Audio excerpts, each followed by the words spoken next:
Microsoft ಸರ್ವರ್ಗಳಲ್ಲಿ ಉದ್ಭವಿಸಿದ ತಾಂತ್ರಿಕ ಸಮಸ್ಯೆಯಿಂದಾಗಿ ಜಾಗತಿಕ ಮಟ್ಟದಲ್ಲಿ ತುಂಬಾ ತೊಂದರೆಯಾಗಿದೆ. ಈ ಸಮಸ್ಯೆಗೆ ಕಾರಣ ಈಗ ಹೊರಬಿದ್ದಿದೆ. ಕ್ಲೌಡ್ ಸ್ಟ್ರೈಕ್ ಆಂಟಿ ವೈರಸ್ ನವೀಕರಿಸಬೇಕಾಗಿತ್ತು. ಕಂಪನಿ ಸಮಯಕ್ಕೆ ಸರಿಯಾಗಿ ಅಪ್ಡೇಟ್ ಮಾಡಲು ಸಾಧ್ಯವಾಗಿಲ್ಲ.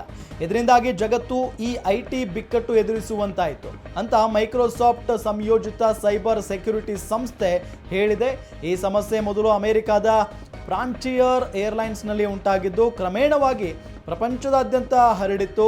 ದೆಹಲಿ, ಮುಂಬೈ ಸೇರಿದಂತೆ ಹಲವು ದೇಶದ ವಿಮಾನ ಸೇವೆಗಳಿಗೂ ತೊಂದರೆ ಉಂಟಾಗಿತ್ತು. ಏರ್ಲೈನ್ಗಳು, ಬ್ಯಾಂಕ್ಗಳು, ಮಾಧ್ಯಮಗಳು ಮತ್ತು ಹಣಕಾಸು ಸಂಸ್ಥೆಗಳು ಪ್ರಕ್ಷುಬ್ಧತೆಗೆ ಒಳಗಾಗಿವೆ.